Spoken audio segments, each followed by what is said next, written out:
Hi, welcome to Box in the Box, and Celluloid, Bot for short. I'm over Box, so I've got another random review today, and it's AC/DC's Flick of the Switch. This came out in August 1983, so it came out nearly 2 years after the For Those About to Rock album. This album is marked by declining sales. This is like one of their lowest selling albums. Also having a pretty piss poor album cover, not the DC Upgrade album covers, but also an attempt to get back to a raw and unpolished sound, which the Mutt Lang era had brought them and brought them a lot of success. What's interesting about this is I'd never heard it at the time. My brother had it, but I didn't play it. So I've come to it later. For reviewing this album, again, coming back to it, I listened to For Those About to Rock before putting this on. And when the album opens up, the marked difference between the big polished sound that I think is excellent For Those About to Rock. This feels boxy, the guitar sound, no pun intended. It feels, you can feel that the band are in a room, but the tuning's not as tight on the guitars, and it's kind of got a roomy sound. Yeah, anyway, the other thing is it's 37 minutes, it's a very short album. Every single track is under 4 minutes, apart from Nervous Shakedown. Brain Shake's 4 minutes long. Opens with Rising Power. I think this is an okay opener. I don't think it's a great opener. It's certainly not up to the standard of other DC openers, but it's a decent track, as is This House on Fire. Then you got Flick of the Switch, which is alright, Nervous Shakedown, and then Landslide. I think Landslide's probably the best track on side one. I think that's one of the funny things about it. None of the first four tracks, they're decent. I mean, AC/DC, it's quite hard for them to write a bad track by this point, but none of them jump out as kind of classic DC. The rawness of the sound is certainly an interesting move, but it just feels there's not as much care and attention. Apparently there's a lot of problems in the band this time. Malcolm was drinking a lot. Phil Rudd got sacked after doing his drum parts due to his drug and alcohol abuse. They're probably burned out. They've been at it for 10 plus years. They must have been exhausted. So side one's, it's alright. Side two opens with what I think is probably the standout cut, and is probably the one track that off this album that has gained a bit of traction over the years, and it's Guns for Hire. This was used on the Iron Man 2 soundtrack, and it's a really, really good riff. It motors along,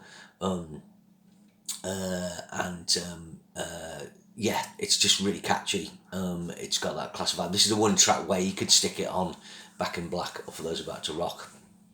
Probably, Back in Black, you could replace some tracks. You got Deep in the Hole. It's alright. Having said that, it's got quite an interesting riff on this.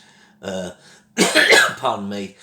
Bringing out a slightly different tonality for a DC song. So I quite like the groove on this one. Bedlam in Belgium. Fairly daft lyric. This is about something that went down at some festival. Again, not a bad track. Then you got Badlands, which has kind of got almost a slideish guitar riff, probably on the opening D and G. Kind of bluesy. Again, it's canny. It's just not great. And then Brain Shake finishes the album. This is the other up-tempo track. I actually really like this one. It works really well, and it's probably the second best track on the album. But so coming into this review, I was kind of like, I'd be interested to compare it to For Those About to Rock, because I remember when I listened to it in the past a while ago, I was kind of like, But I think For Those About to Rock's quite a bit better than this. I'd give this a 6 out of 10. It has a couple of really good tracks, maybe 3. The rest of it is, it's fine. The tracks don't dip below a certain level. I can see what DC were trying to do, but I think they went the wrong way about it. What they needed to do was get a rawer sound, but with a raw polish, this just sounds too raw. Powerade sounds raw, but the right kind of raw, and this doesn't to me. I think with recording studios and with technology going the way it was in the early 80s, I think it's quite hard to kind of get that sort of sound anyway. So I think the production lets it down. Some people, like I say, love this album. I would say it kind of marks the end of a point for DC. After this, they will always do an album every 2 years. I think, let me just check when Fly on the Wall comes out. One sec. That comes out July, so that's nearly 2 years. and then there'll be 3-year gaps. The Fly on the Wall album, the Blurby video aren't well remembered records, and then the Razor's Edge does well on the back of Thunderstruck, but I don't think there's and that's got more polished production from Bruce Fairbairn. Then they'll use what's his face? I've forgotten his name, but anyway, Ballbreaker. Stiff Upper Lip, it's not really until Black Ice that I make an album that kind of stands out more, with some generally great tracks.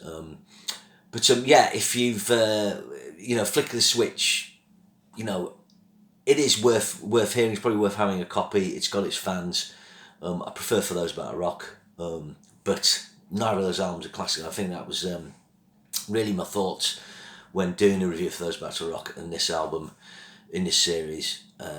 It's just not quite there, and really probably the signs of a band who've been going a long time, and it's hard to get fresh inspiration. Obviously, Back in Black, Brian came in, Bonnet died, and that gave you the lift, and the Mutt Lange probably wanted to take it up a notch from Highway to Hell from what they'd accomplished, but after that, there isn't a classic DC album. Okay, so remember, share and subscribe, and I'll see you again soon.